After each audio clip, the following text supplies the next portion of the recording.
তুমি? তুমি আমার মা? একদম ভালো না মামা, জানো দিদি। ওরে বাড়ি পুড়ে গেল রে। অত জোরে মামাকে আবার তাকাই থেকে দেখে।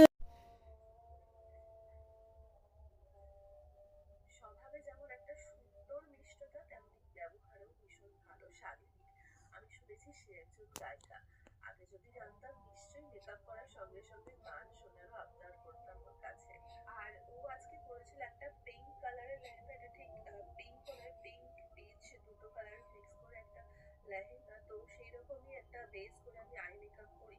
আই মেকআপটা আমি একটু অন্য ধরনের, একটু পার্পেলিশ শেড ইউজ করেছিলাম।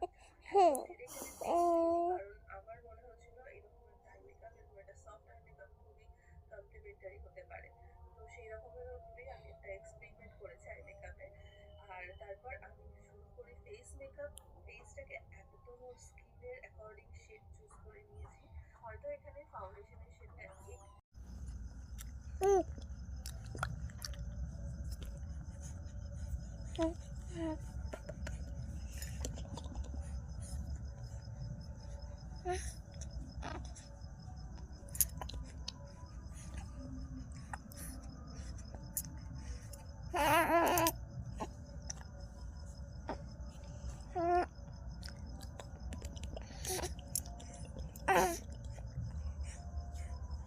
মা, ও মা, ও সোনা, তুমি আমার মা?